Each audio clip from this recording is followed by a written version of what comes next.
Buen día. Antes de que les comenzar con el señor Antonio, no les voy a pedir que apaguen los celulares, pero sí, por favor, que bajen el volumen del timbre, aunque sea. Reciban los mensajes que quieran, pero cuando empieza a sonar es como... No digo que nos distraiga a todos, pero distrae al testigo, ¿no? Bien. Señor Antonio, este es el Tribunal Federal número 4 de San Martín. Le doy formalmente los buenos días. Lo hemos convocado para que preste declaración testimonial en la causa 3622-3623. Antes que nada le pido disculpas de la demora en el tiempo, pero es una cosa inevitable y no tenemos un estimativo de cuánto va a declarar un testigo o no, por eso, así que por lo que ha tenido que esperar, le pido disculpas. Lo hemos convocado, como le digo, para prestar declaración testimonial. Esto quiere decir que usted está obligado a manifestarse con la verdad. Si no lo hiciere, podría incurrir en el delito de falso testimonio, cuyas penas alcanzan el máximo de 10 años en algunos casos. Técnicamente, el falso testimonio es afirmar una falsedad o negar o callar la verdad, aunque sea en una parte de ella, ¿sí? ¿Jura o promete decir la verdad? Bien. ¿Su nombre completo? Bien. Benjamín Antonio Frerich. Bien. Antonio apellido paterno, sí, Frerich apellido materno. Por eso yo de entrada le dije Antonio. Le decía, yo le voy a nombrar una serie de unas personas y usted me va a decir si las conoce, si no las conoce, si tiene algún vínculo, etc. Marcelo Cinto Curtó, Alberto Sotomayor, Luis Firpo, Eduardo Ascheri, Jorge Vano, Roberto D'Ambrosi, Jorge Apa, Raúl Muñoz. ¿Conoce alguno de ellos? No los conozco. Bien. ¿Usted tiene algún interés especial en el resultado de la causa? Que se haga justicia por la desaparición de mi hermana. Bien. En la búsqueda de esa justicia, ¿hay algún elemento, una circunstancia que usted le impide manifestarse con la verdad? No, ninguno. Bien. Le cuento la mecánica. Siempre voy a requerir que me hable al micrófono. Usted vio que ya medio lo acomodó. Acomódelo con comodidad. Es decir, que no esté pendiente usted del micrófono, sino que sea al revés, que el micrófono esté pendiente de usted. La mecánica es, como le decía, va a comenzar la fiscal haciéndole preguntas, continuarán las querellas. Nosotros, para hacer alguna aclaración o orientarnos sobre alguna cuestión puntual, y después las defensas tendrán su turno si quieren hacer alguna pregunta. Si se produjera alguna discusión, algún debate, usted no intervenga, nosotros vamos a acomodar la cuestión, ¿sí? Doctora, su testigo. Sí, gracias. Buenos días, Benjamín. Bueno, precisamente, como lo dijiste, voy a pedirte si por favor nos podés dar un relato en relación a tu hermana, Miriam, lo que conociste, lo que supiste o pudiste reconstruir en relación a su militancia, al tiempo que vivió exiliada en el exterior, a su retorno al país y a su desaparición. A medida que vos relates, yo tal vez te interrumpa con algunas preguntas puntuales. ¿Cómo no? Yo quería pedir permiso para acompañarme de un pequeño orden para el relato, simplemente para no hacer muy larga el relato.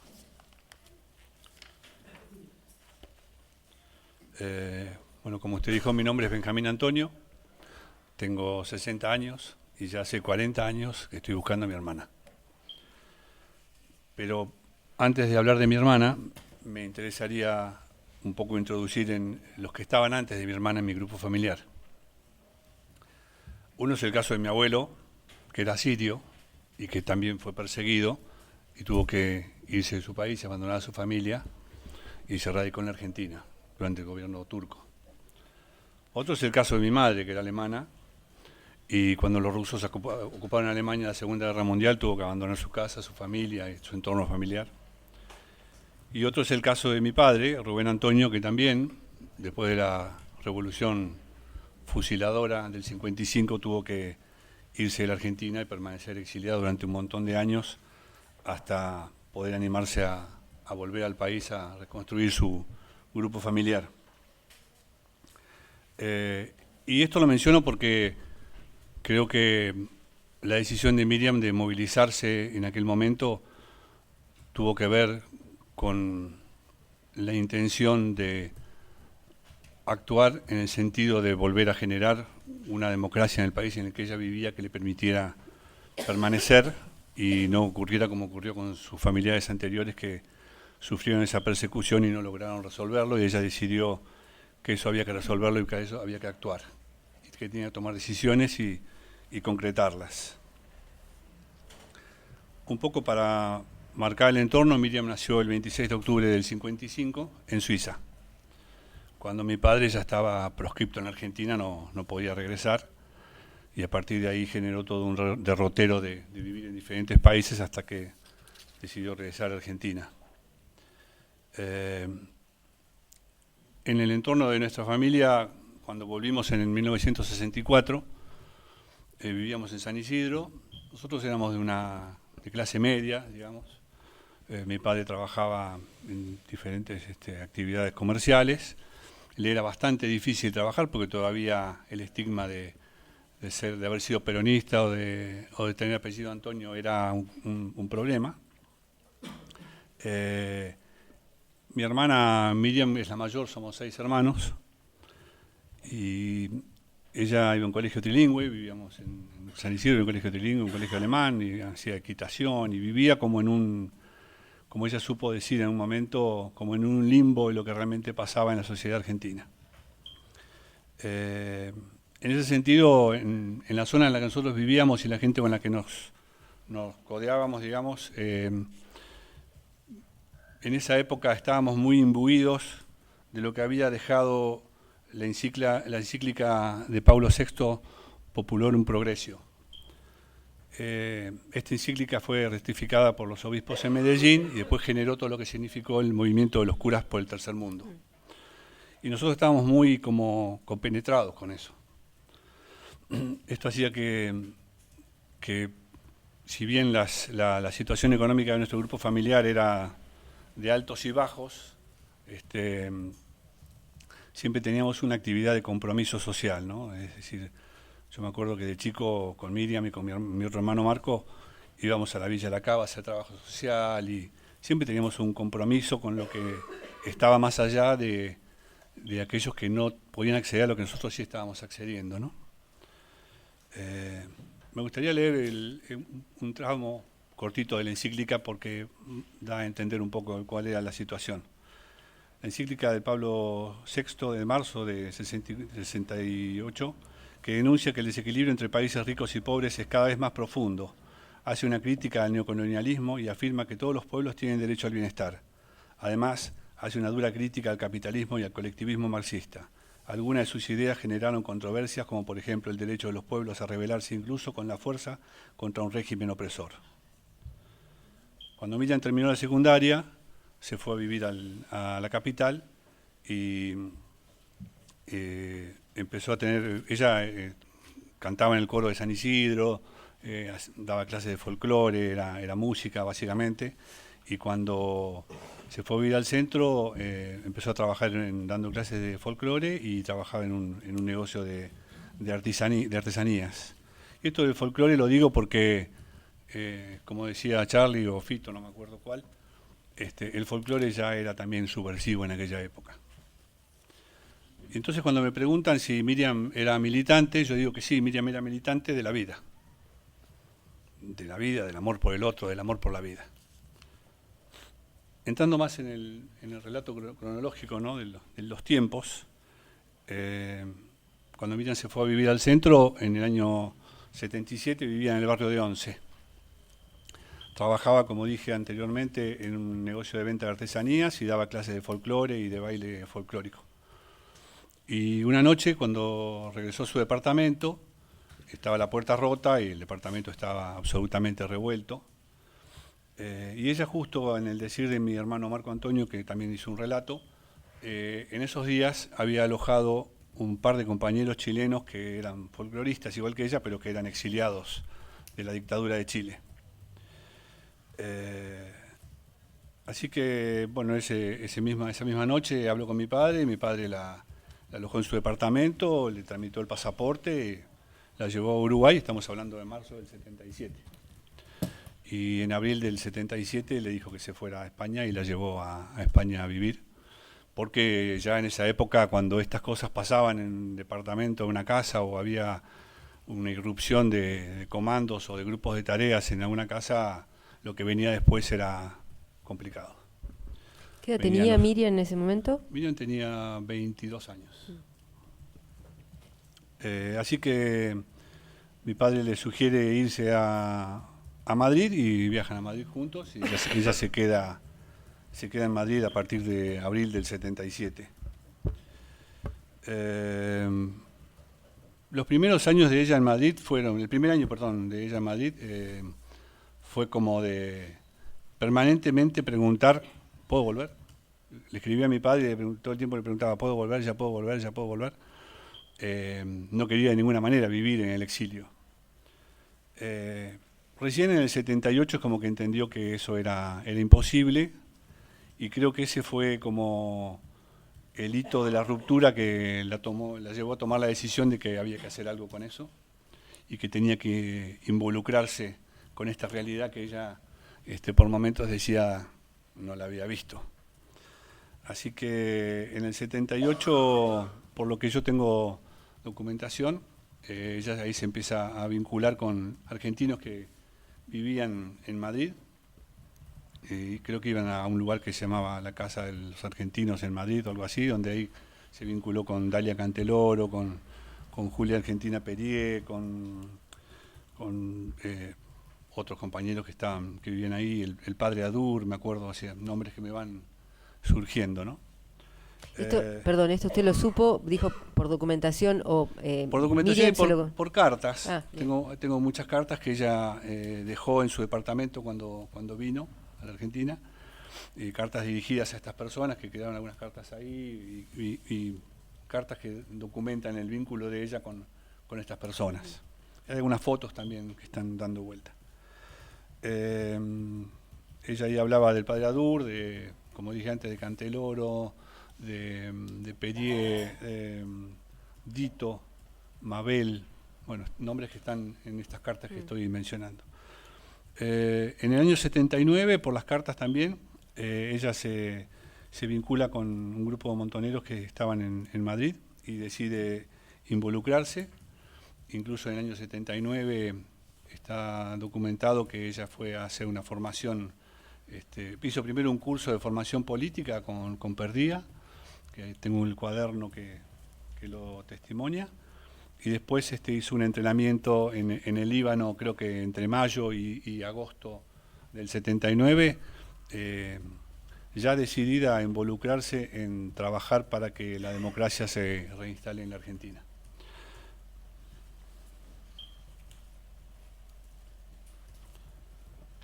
Refiriéndome justamente a estas cartas, son unas 30 cartas que ella tenía por correo privado con mi padre, donde yo pude después con el tiempo ver qué es lo que pasaba dentro de ella durante ese tiempo, ¿no? Y bueno, ahí es donde veo que su vinculación, digamos, con la contraofensiva fue cuando tomó la decisión de que había que hacer cosas y que había que actuar y que había que asumir esa responsabilidad.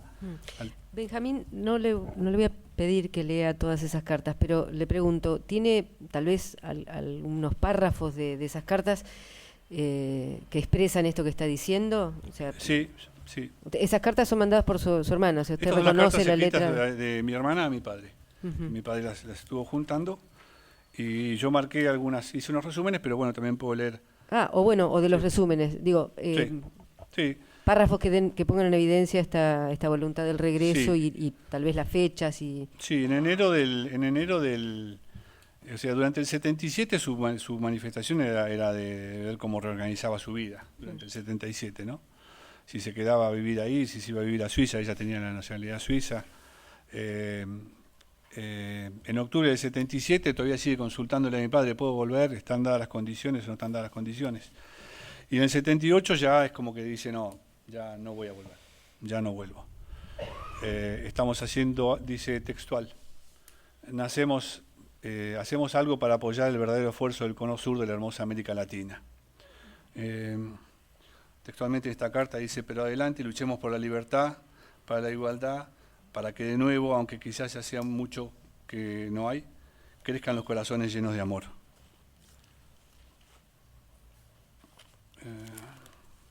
Otro texto que resalté, que me pareció que podía ser relevante. Este que dije recién, hacemos algo para apoyar los verdaderos esfuerzos del Cono Sur en la hermosa América Latina. ¿Fecha de esa carta? Esta carta es 23 de enero del 78. En la misma carta, en el reverso dice, ya no vuelvo. Le dice a mi padre que le devuelve el pasaje con mi madre cuando lo fue a visitar justo en el año 78.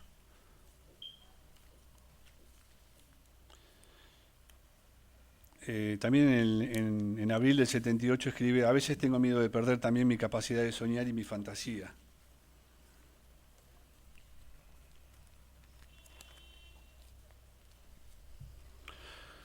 Yo quiero volver a mi país. Esta carta es de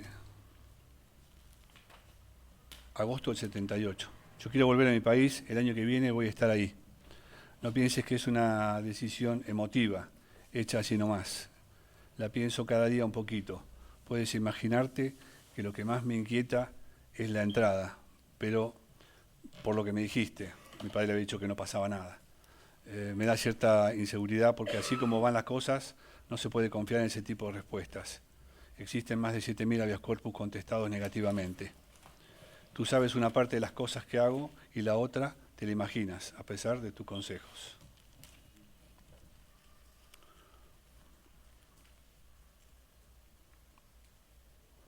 Creo que soy parte de un pueblo al que todavía no conozco bien.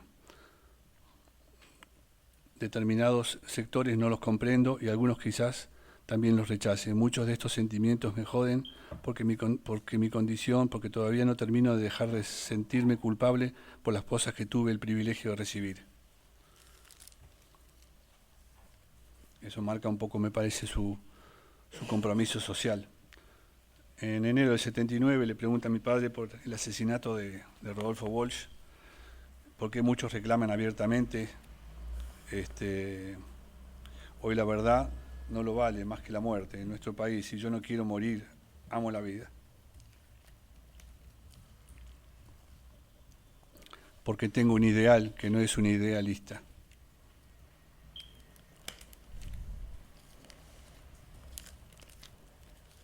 Ya más sobre finales del 79. En junio del 79 le dice a mi padre que se va a ir de Madrid un tiempo, que es cuando supongo que fue el tiempo del entrenamiento en el Líbano. Y sobre finales del 79, me siento muy responsable de tu tristeza y con mucha impotencia porque este camino que he elegido es irrevocable. Solo por él vale mi vida si soy honesta. De otra manera viviría con el peso de mi conciencia y seguramente es peor morir de tristeza que luchando por la verdad. Porque un ideal, luchando por la verdad, por un ideal. Nunca se te ocurra pensar que hiciste mal para que yo vaya por donde voy. La única pregunta que cabría es qué hubo de mal que no entré antes.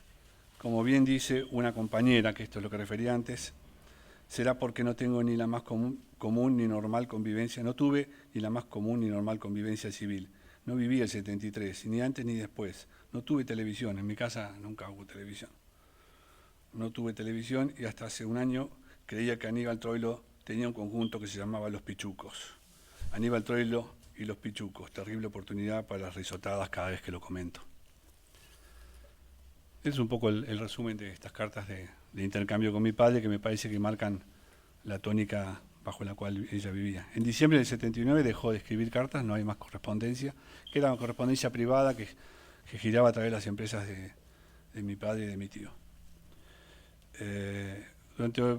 Durante todo ese periodo mi padre la visitó varias veces en Madrid y estuvo en contacto con ella, y cuando vio que en diciembre del 79 se cortaba la comunicación epistolar, él viajó ya en el 80 a ver qué pasaba y se encontró con mi primo que vivía en Madrid, y él le comunicó que sabían que un grupo de argentinos habían retornado a la Argentina y que habían sido detenidos y secuestrados en diferentes lugares de Argentina en el momento al momento o al poco tiempo de que habían ingresado al país. Dice Héctor, le cuenta a Miriam que había decidido volver sin mediar aviso alguno. Eso consta en el habeas corpus que mi padre presentara también, el número 123/82.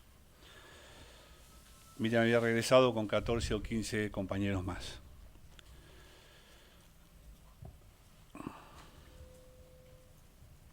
Había varios, en ese momento había como varias dudas de cómo había sido el secuestro de Miriam y de estos compañeros, el formato, digamos, de dónde, el cómo, el cuándo, pero más o menos la comunidad argentina que estaba en Madrid sabían que eso había pasado.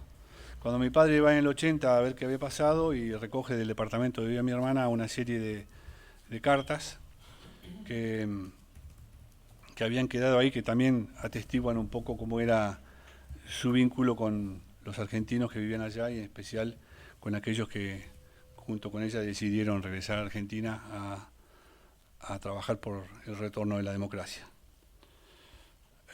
Ahí ella comenta los vínculos, digamos, ¿no? con el chino Ferrer Cardoso, que era su pareja, con Julia, con Dalia, Irma, yo personas que no conozco, Irma, Sebastián, Gaby.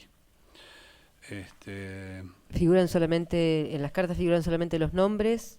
Sí, los nombres. ¿Apellidos? Sí. No. Apellidos en las apodos, cartas no, en estas cartas no. Sí, cuando en un momento que escribe una carta que se le escribe a Julia Perier, dice, asumo una gran responsabilidad por mí misma y por los demás compañeros y por el pueblo en el trabajo tan inmenso que me han dado. En el 80 romperemos el mundo y se despide hasta que la B de la Victoria los encuentre. Y ahí nombra, sí, un apellido, perdón, Irma Sebastiani. Es un apellido que nombra. Después había un audio que en un momento pensé que podía aportar, pero es un audio de ella cantando y demostrando cómo luchaba por la vida y cómo luchaba por la alegría y por el amor entre la gente, ¿no? Este es el cuaderno de historia política del curso que había hecho. ¿Qué supimos después? Perdón, ¿ese Sí. se refiere al curso que había dicho que hizo con Perdía? Sí. ¿Me lo permite? Sí. Ahí, yo lo alcanzo.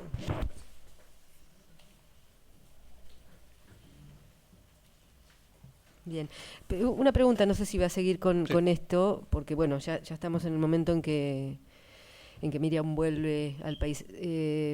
¿Usted supo quiénes eran las personas, las 14 personas, los 14 compañeros con los que vino? Le voy a preguntar en ese caso quiénes y cómo lo supo, y si estos compañeros venían desde España, o si supo cuál fue la vía de ingreso de Miriam al país y a partir de ahí qué pudo reconstruir. Sí. Por un lado, tenemos bastante información oficial que fue desclasificada y a la que pudimos acceder del Batallón de Inteligencia 601, de los grupos de tareas que salían del Campo de Mayo y de la Central de Reunión, que están documentados, donde figura Miriam con el nombre que tenía Lucía y la fecha de su detención. Claramente este documento, por ejemplo, dice situación de la banda de delincuentes terroristas Montoneros al 1 de marzo. Dice acá, el accionar de inteligencia en base a la información poseída permitió determinar la detención de 3 delincuentes terroristas y donde uno de esos 3 claramente es Miriam o Lucía, Miriam Antonio, nivel miliciano, etcétera, etcétera, describe. ¿Supo si tenía algún otro apodo además de Lucía? Si le decían, aunque sea familiarmente de alguna otra manera. Gringa. Sí, Gringa era su apodo más usual, digamos. Sí, Gringa. Hay otro documento que también requerimos de la Comisión Provincial de la Memoria, que también la menciona claramente. Un documento del 28 de marzo de 1980, donde utilizan la palabra bajas, pero bajas en esa época significaba la detención. Y también vuelve a nombrar. Mencionar cuál es el documento, este último que mencionó, y hacer esa referencia. Este es un documento de informe de inteligencia, especial de inteligencia de febrero de 1980. Documento para el ingreso, esto fue redactado el 28 de marzo de 1980, es un fotograma cuyo número figura aquí. Bajas producidas a la banda de delincuentes terroristas, como decían, BDT. Baja significaba detenida, y acá figura en el número 6, como detenida Gringa o Lucía, nivel miliciana, Miriam Antonio, funcionaba como TI, detenida el 28 de febrero de 1980. ¿Los otros nombres que figuran en ese registro los puede mencionar? En este no, tengo otro en el que sí. Uh-huh. Acá también hay un documento de central de reunión del 9 de mayo del 80, donde vuelve a nombrar 28 de febrero como la fecha en la que fue secuestrada, militante, Gringa, integrante de TI. Este otro documento que también fue publicado en un momento por Infobae, que es del 31 de marzo del 80, interrogatorio efectuado a la delincuente terrorista Lucía, que ese es el otro nombre que utilizaban. En el interrogatorio de la causante surgen 9 domicilios cuyos moradores han tenido relación con la citada. Esto ha sido evidentemente un proceso de tortura a mi hermana. Acá hay otro documento también que describe por dónde Miriam y otros compañeros ingresaron a Argentina. En el caso de ella, Madrid, Barranquilla, Bogotá, Perú, Chile, y de Chile, Mendoza, Buenos Aires en ómnibus. Uh-huh. Es decir, ¿Ustedes pudieron saber si ella ingresó sola, con... Todos.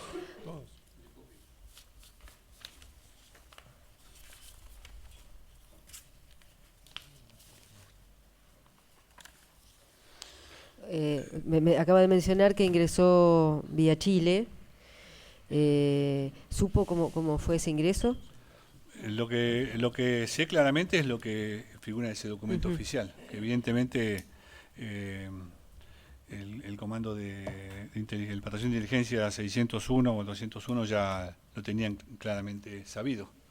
Y en ese caso ella ingresó junto con el chino Ferrer Cardoso por el mismo lugar. Eso le iba a preguntar. O sea, el ingreso fue, o sea, el chino vino junto con ella. Bien. De los otros no, a mí no, sé que hay documentación, no la tengo presente, no la tengo aquí, pero de cómo ingresaron evidentemente sabían. Ese es parte de un listado que son más de 26 ingresados más o menos dentro de la misma fecha. Y le hago una pregunta antes de seguir. ¿Usted supo, y en ese caso, cuál era la vinculación de Miriam y del chino con el resto de los compañeros, esos otros 14 compañeros? ¿Formaban parte de la misma del mismo proyecto de ingreso? Sí, entiendo que sí, que decididamente ella, cuando en el 79 decidió incorporarse a Montoneros con la intención de participar de la contraofensiva 79-80, ella tenía claro con quiénes estaba y con quiénes iba a participar de las actividades que iba a tener en la Argentina.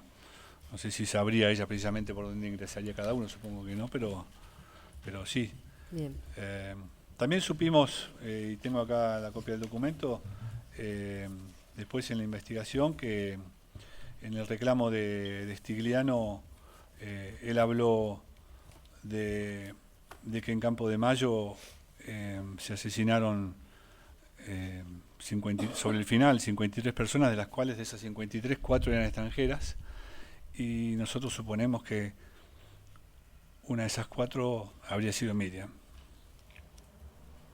Recuerdo también durante la investigación haber visto documentación de Basterra que junto al Cira Machi comentó que había visto sobre finales del 80 más de 50 detenidos en Campo de Mayo todavía. Eso Benjamín, está en este documento. Una pregunta. ¿Usted supo si ella cuando ingresa al país por Chile, supo con qué nombre ingresó? Sí, la vinculación entre Lucía Gringa y Margarita Silvia Rey, y el DNI que figura en ese documento es el de Margarita Silvia Rey. Después lo voy a...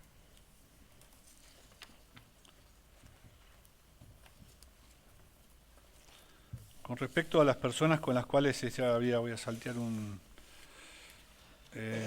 voy a saltear. Circularízalo. Otro de los relatos que competen al secuestro de mi hermana es el testimonio de mi madre, que hoy vive en Alemania. Ella en el 78 la fue a visitar a Miriam a Alemania y cuando regresó, el día que regresó, cayó una patota en mi casa en San Isidro. Ella llamó por teléfono a una persona y esa misma noche, a la madrugada, cayó una patota en mi casa y revolvieron todo. Por suerte estaban mis hermanos menores y uno del mayor. Y a él no se lo llevaron, pero porque lo confundieron con que era un niño, y a mi madre se la llevaron en 3 autos. La llevaron a un lugar en las afueras de Buenos Aires. Le hicieron quitarse todo lo que fuera de metal, la encerraron en un cuartito y después de un rato la llevaron a un ambiente grande, a una mesa donde había una mesa de metal, y ahí al margen de burlarse un poco de ella y de su situación en la que estaba y de intimidarla y de tratar de asustarla, le dijeron claramente: sabemos dónde está Miriam, decirle que vuelva, que no pasa nada, que tiene que volver. Es decir, que en el 78 el servicio de inteligencia sabía perfectamente que Miriam estaba en Madrid y cuál era la situación de Miriam en ese momento. Estamos hablando recién acá, es marzo del 78, ¿no? 78. Perdón, ¿nos decís el nombre de tu mamá? Inke Mariken Frerich. Bien.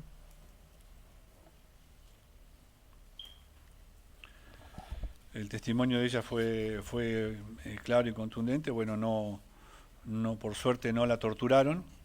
Esa misma noche, después de la indagatoria que sufrió, el turco Julián, que estaba ahí de guardia, represor, la subió al auto y la llevó de vuelta a nuestra casa en San Isidro y le dijo que le iba a seguir visitando y que la tenía vigilada.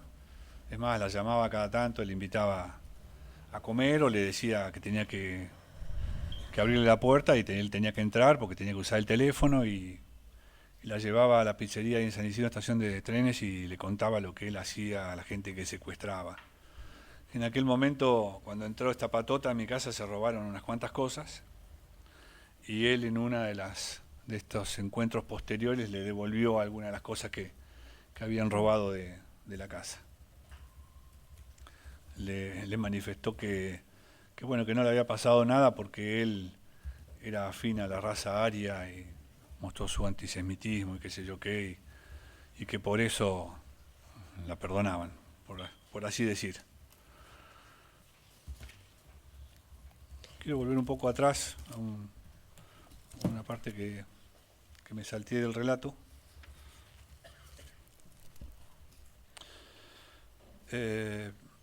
Con respecto a las denuncias, en agosto de 1880 mi padre empezó a recibir una serie de cartas de diferentes orígenes, de familiares de desaparecidos de este grupo de compañeros que habían ingresado a la Argentina sobre finales del 79 o principios del 80. Cartas que le ayudaban a animarse a hacer las denuncias pertinentes a la desaparición de Miriam y de un grupo de personas, entre las cuales describían a Verónica María Caviglia, Ángel Carvajal, Matilde Adela Rodríguez de Carvajal, Jorge Oscar Benítez, Ángel Servando Benítez, Lía Mariana Ercilia Guanciroli, Raúl Milberg, Ricardo Marcos Zucker, Ernesto Emilio Cardoso, Marta Elina Libenson, Julio César Genut, Ángel Horacio García Pérez, Miriam Antonio, que en ese momento estaba mal puesto el apellido materno, decía Fuerich, Horacio Domingo Campiglia y Mónica Susana Pinus de Binstock. Estas eran las cartas que empezaron a llegar a casa y que en cierto modo creo que lo animaron a mi padre a perder el miedo y empezar a indagar a través de conocidos o de parientes o familiares que teníamos acá que podían tener alguna forma de obtener información de qué es lo que había pasado. Incluso nos llegaron recortes de diarios de México que denunciaban este hecho, ¿no?, de que un grupo de militantes montoneros habían regresado a la Argentina en el marco de lo que se llamaba la contraofensiva 79-80, sobre finales del 79 y principios del 80. Mi padre presentó en enero del 82 un recurso de amparo que se lo rechazaron. En marzo se lo aceptan, en marzo del 82 le aceptan el primer recurso de amparo. En diciembre, el 7 de diciembre de 1982 nos escribe una carta. Martes 7 de diciembre de 1982. A mis hijos. Voy a resumir un poco. Por causas propias u otras, conformismo o temor, desde la falta de noticias de Miriam, indagué en silencio por los medios a mi alcance, que no han sido suficientes hasta hoy. Ahora, el miércoles 1 de diciembre de 1982, he presentado un recurso ante la justicia que me fue aceptado y ratifiqué ante el secretario juzgado. Mi padre iba por la formalidad. La información será requerida de los organismos correspondientes en la estructura del Estado. También he comunicado a la Embajada Alemana y se incluirá su nombre en la lista de los desaparecidos con origen total o parcialmente alemán. Miriam, en su ausencia, es el incentivo comunicante. Benjamín, no sé si lo dijiste, el nombre de tu papá. Rubén Antonio, perdón. Rubén Antonio. Y mencionaste recién, perdón, a la Embajada Alemana. ¿Supiste si la Embajada Alemana tuvo algún tipo de intervención? Sí, la Embajada Alemana, había un problema con la nacionalidad. Mi hermana, como era suiza, pero también tenía la doble nacionalidad alemana, había un problema con que la Embajada aceptara que sea incorporada en la lista, pero finalmente fue incorporada a la lista de desaparecidos en Argentina de nacionalidad parcial o totalmente alemana. Y te hago otra pregunta con relación a esto, más allá de las cartas recibidas, ¿supiste si tu papá o ustedes tomaron contacto con alguno de los familiares de estas personas que acabas de mencionar? Sí, mi papá mantuvo correspondencia con familiares de estas personas que estaban desaparecidas y se encontró incluso con algunas y luego también yo. La embajada, confirmo lo que me preguntaste, ¿no? La embajada confirmó que Miriam era de origen alemán y que había sido desaparecida. Mi padre, que iba por esa rectitud de la formalidad de la justicia y quería que se hiciera de esa manera, se sintió muy desilusionado y defraudado de que a través de esa forma no obtuviera nunca respuestas y que sus habeas corpus no fueran respondidos, y que eso realmente creo que él lo puso bastante mal. Mi padre se cayó en una depresión muy fuerte, más allá de que le costaba llevar adelante la vida sin Miriam, y el 28 de julio del 93 se suicidó.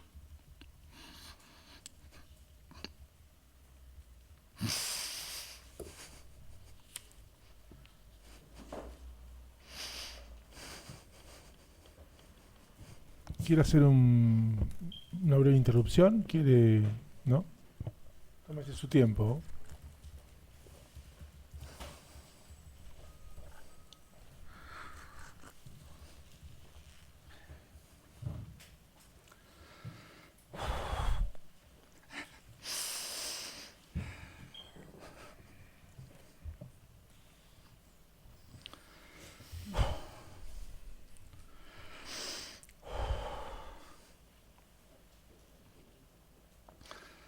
Bueno, de ahí quedó el legajo en CONADEP de Miriam en el 81-87.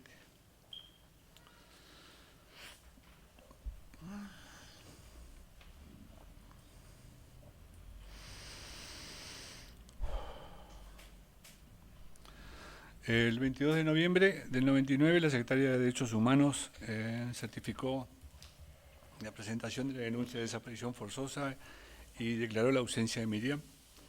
A partir del el 1 de marzo de 1980.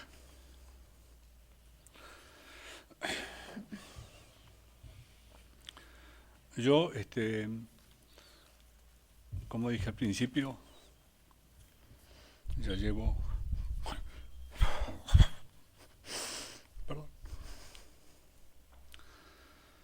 40 años buscándola.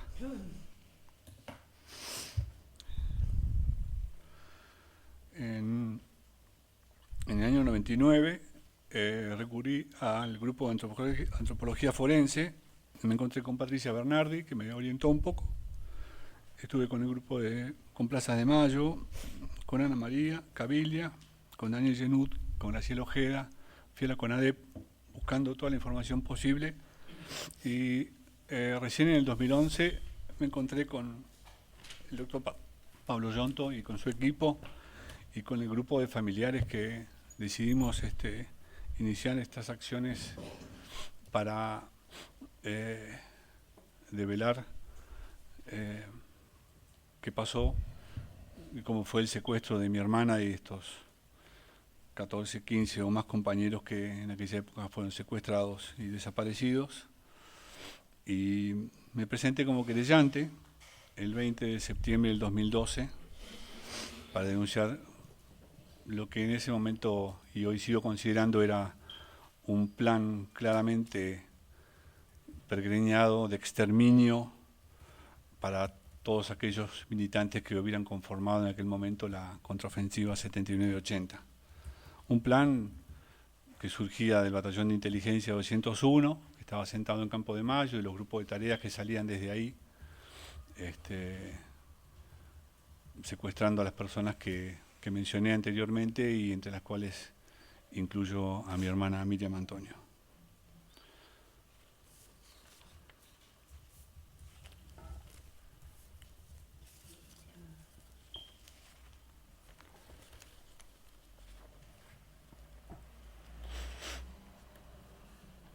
Acá está, si sirven a la causa las notificaciones, los habeas corpus, los rechazos y las cartas que fueran enviadas.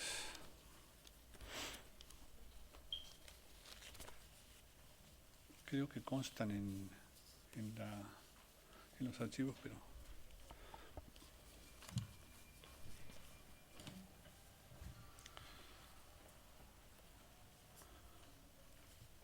Como cerrando mi testimonio,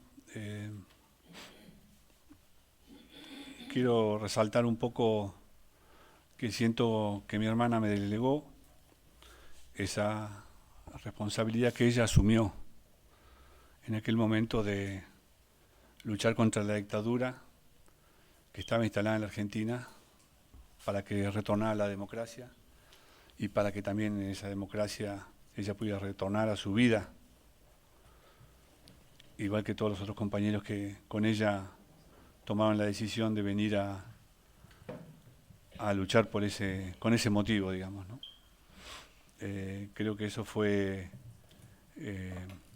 claramente el medio que ella utilizó para decir acá estoy, me hago cargo de esto y siento que mi responsabilidad no solamente por mí, como dijo antes, es también por el pueblo argentino.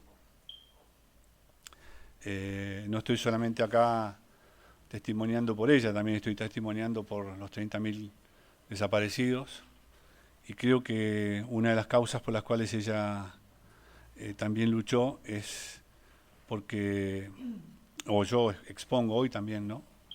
Es no solamente porque la asesinaron a ella y asesinaron a los compañeros que con ella regresaron, sino creo que también en aquel momento, como en otros, el golpe de Estado asesinó una democracia que crecía incipiente, que generaba debate y que la sociedad entera estaba comprometida con la historia política del país. Creo que asesinaron a una democracia que se volvía a construir con soberanía política, independencia económica y justicia social.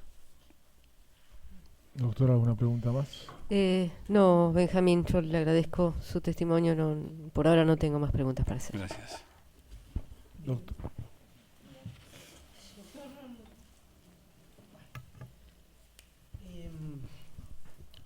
Señor, pese a que usted daba por concluida su declaración testimonial, voy a ir un poco para atrás, Sí. solamente a fin de dilucidar, a ver si podemos saber qué pasó. Y para que usted nos ayude, usted en su declaración anterior, que prestó en sede judicial y que figura en forma escrita, menciona varias posibilidades de qué es lo que pasó en realidad con su hermana. Sí. Si fue asesinada, si no, dónde y cómo. Dentro de esas, menciona que a través de su tío, Jorge Antonio, tuvo el dato de un enfrentamiento en Martínez. Esto creo no haberlo escuchado acá, en esta audiencia. ¿Recuerda algo de eso o tiene algún dato preciso? No, había, imagínense que cuando empezamos la investigación había muchas versiones. Sí, sí, por eso le pregunto. Mi tío agotó las instancias junto con mi padre con los contactos que tenían de tratar de averiguar y finalmente a lo que se llegó es a que fue detenida, tal vez no dije la fecha, ¿no? El 10 de febrero de 1980 fue detenida y secuestrada. Sí. Pensé que lo había dicho cuando mencioné lo del 28 de febrero, pero sí, la fecha clara es el 10 de febrero de 1980 y no me consta que haya sido en Martínez. Creo que estuvo más vinculado con hechos que tenían que ver con el guardamuebles de Olivos. Muy bien.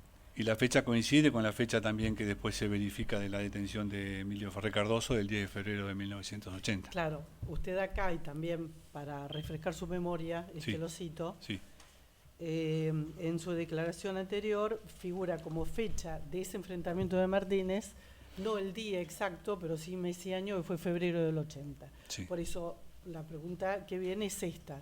Lo del guardamuebles de Olivos, yo por el tema zona norte, Sí, todo coincide. zona 4. Nunca, ¿cómo?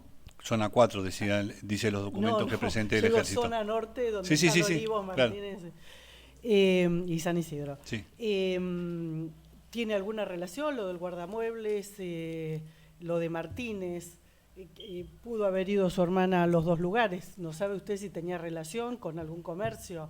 No. ¿En Olivos, en Martínez, dónde? ¿Si No. frecuentaba algún lugar, No. alguna sede? No. No lo sabe. No. Está bien, gracias. Ahora sí, doctor. Gracias. Benjamín, buen día. Gracias por nuevamente dar tu testimonio. Te quería preguntar si supieron ustedes si en el exterior se hizo algún tipo de publicación o algo público relacionado con el reclamo del caso de tu hermana y de sus compañeros. Lo del gobierno de Alemania. Lo que vos recuerdes. Puntualmente lo del gobierno de Alemania. Eso sí recuerdo. Bueno, sé que hubo reclamos de la Convención Internacional de Derechos Humanos y figura en una lista, pero específicamente del gobierno de Alemania sí, estaba incluida en una lista. Bien. Y lo otro es si de este grupo de compañeros que nombraste, si esa lista larga, si supieron qué pasó con ellos, si están en la misma situación que tu hermana, Sí, de desaparición forzada. Claramente sí, sabemos que están desaparecidos, todos y cada uno de ellos. Bien, por el momento nada más. Gracias, doctor. Doctor, Perdón. Sí, Aniquiárico de la Secretaría de Derechos Humanos de Nación. Con respecto a una pregunta que hizo el doctor Yonto recién en relación a los reclamos en el exterior, si lo puede precisar un poquito más. El gobierno de Alemania hizo un reclamo, ¿qué tipo, a dónde, a quién y qué resultado tuvo? Sí, no, los resultados no lo sé.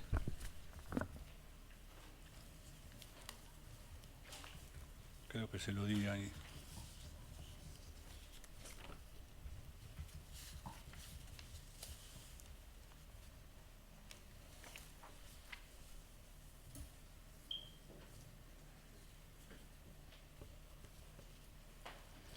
si traje acá.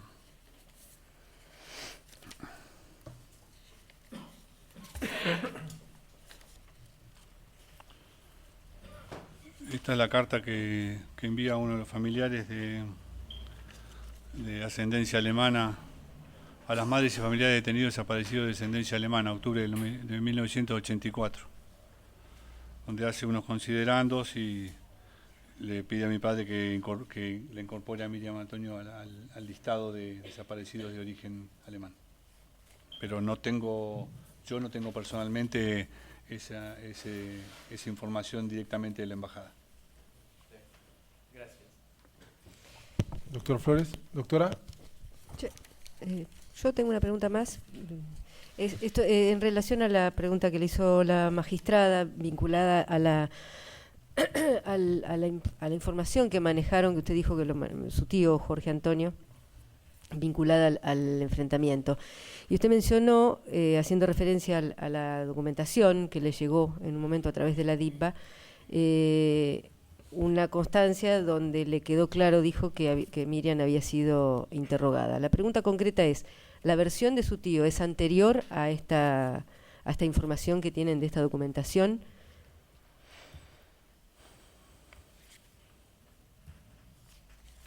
No entiendo la pregunta, tengo que situarme un poco en la Sí. fecha. ¿Entendió la pregunta? Sí. O en todo caso puedo formularla de una manera más puntual. El haber tomado conocimiento de esa información, del informe de inteligencia, ¿a ustedes les permitió aventar la otra información que tenía, o siguieron pensando y dudando si había sido un enfrentamiento? Lo que nos dio precisamente la documentación oficial es la precisión de fechas. Como esto es un documento de 31 de marzo del 80, y mi tío con mi padre trabajaron posterior a esta fecha, en las averiguaciones. O sea, mi tío y mi padre estuvieron hasta el 83. Pero esa información, ustedes, esa documentación... Esta la obtuve yo después. Pues digo, es posterior a la versión que tuvo su tío en su momento. O sea, usted esa información, Sí. o la familia, la Sí. información de la documentación, ¿la Sí. tienen con posterioridad? Sí, con posterioridad. Eso quería saber. Sí, nada con más. posterioridad. Una más Sí, sí. en relación a esto, que tampoco sé situarlo la fecha y no sé si coincide con alguna información. Usted nombra, también para refrescar su memoria, a Nicolaides. Sí. ¿Cómo surge la información de Nicolaides? Porque mi padre, junto con las cartas, yo no lo traje, porque ya está aportado en la causa, tenía un montón de recortes de diarios del año, creo que del 80, perdóneme, pero la verdad que no me acuerdo bien el año, me parece que 83, que referían a declaraciones de Nicolaides y de Camps, donde Nicolaides y Camps declararon en una nota periodística que uno de ellos, una de las notas en la que decía que no había quedado ningún montonero vivo, ningún delincuente, como los mencionaban, delincuente terrorista vivo, y la otra en la que menciona de que habían sido detenidos 14 o 15, como mencionan ellos, delincuentes terroristas que ingresaron a Argentina entre el año 79 y 80. Nicolaides lo declara y Camps también. Lo declara y lo confirma y lo afirma. Perdón, no por interrumpirlo, no escuché lo No, está último. bien. ¿Cómo? Que Nicolaides y Camps, los dos lo declaran y lo confirman, que ese hecho ocurrió, o sea, ellos lo dan por hecho. Es más, Nicolaides dice que, en la nota de periodística, Nicolaides dice que estuvo hasta conversando con uno de esos detenidos. Entonces, infiero ya en la Argentina. Claro. No tiene nada que ver Chile acá. No. Muy bien, gracias. Yo noto una pequeña contradicción después de todas las preguntas que se hicieron y las aclaratorias y la fecha en que hizo la declaración testimonial el día 20 de septiembre de 2012, cuando ya toda la documentación había sido relevada del secreto y estuvo a disposición de todas las partes, y inclusive hace específicas referencias a la documentación. Perdón. Espere, que termine. No, es que ya dijo algo que ni es cierto ni surge de ningún lado. Entonces lo que digo es que por favor elimine esa parte de su pregunta porque está sosteniendo algo que no ocurrió. Está en la declaración. No está en Bueno. la declaración. Bueno, a ver, vamos a Hay hacer hay una contradicción respecto de la forma Dígame del la conocimiento. foja y el- 2385, segundo párrafo. Inicia, manifiesta el compareciente.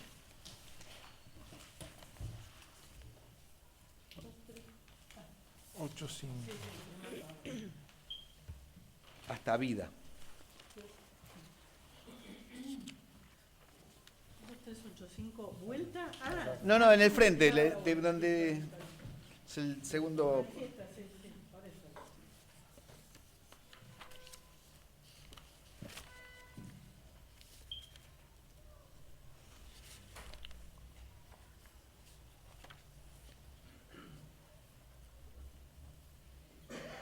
¿Hasta dónde?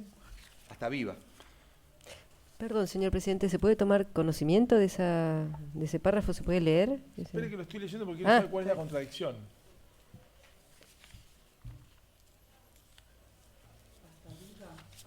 Sí. A ver, disculpe. No. Ah, es el segundo viva. No sabe si vio. No sabe. Hay otro viva. No, pero hasta abajo.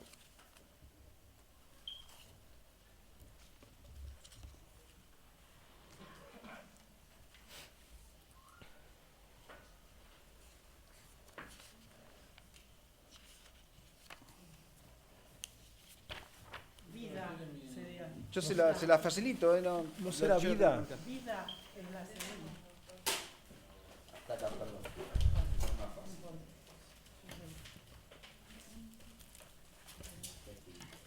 Vida entonces, no viva, vida.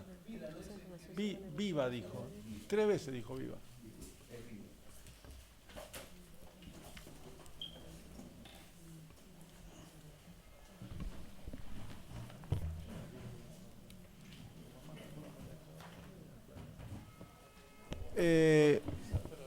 La contradicción es que ambas terminan.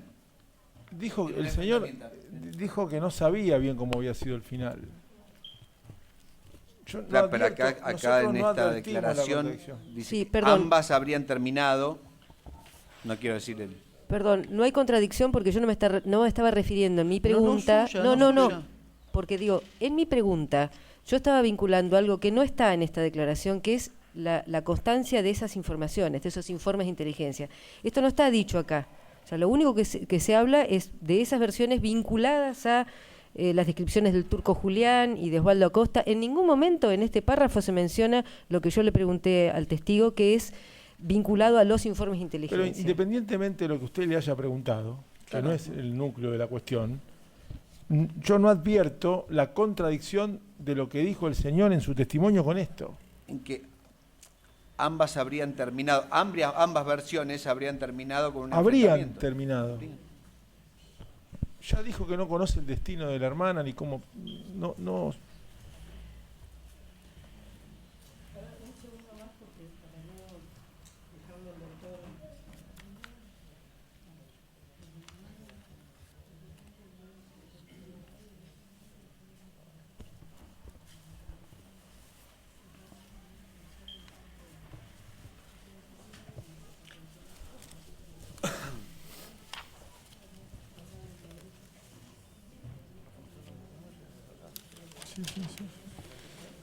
Si quiere, señor presidente, pregunto respecto de estas dos versiones, la del turco Julián y de Osvaldo Acosta, a ver si tienen algún tipo de relación o puede sacar alguna conclusión respecto de esa situación con las inferencias que hacía con los relatos de la madre. Quizás, porque viene del relato de la madre, de lo que habría dicho el turco Julián y este señor Osvaldo Acosta. Quizás puede darnos o aclararnos cuál era la inferencia. Quizás. Discúlpeme, a mí lo que me parece, es que no hay contradicción en base a esto, que las dos son confusas. por no saber, ya al testigo le hemos preguntado en varias ocasiones y puntualmente, renglón por renglón. Sí, sí, sí. En definitiva, si sabe el destino de su hermana. No, Y eso dijo sí, que no. Y en cada hipótesis será Entonces, no. ¿cuál es la duda? Porque aparte acá no es que a la firma, dice No, habrían. no, habría. ¿Y dónde está entonces la contradicción? De que ambas versiones tendrían el mismo final. Más Pero él allá de aclaró es que el no sabe el potencial. destino final. Retiro entonces la contradicción. Bien. ¿Alguna otra pregunta, doctor? No. Doctor. No, solamente si quiere agregar algo más el testigo, pero por mi parte yo ya había dicho que no tengo más preguntas. ¿Tiene algo más para agregar? No. Bien. El cierre creo que yo me había puesto justamente en ese concepto, ¿no? Que no estoy solamente acá para declarar por ella, sino también por todos aquellos que hayan desaparecido en la lucha por lograr que la democracia vuelva a este país, que la justicia social exista. Esta militancia de mi hermana que dije al principio, la militancia por la vida, creo que es lo que sostengo, ¿no? Y que es lo que vine a defender. La justicia social, la soberanía política y la independencia económica. Bien, señor, entonces su testimonio ha finalizado. Sí, gracias.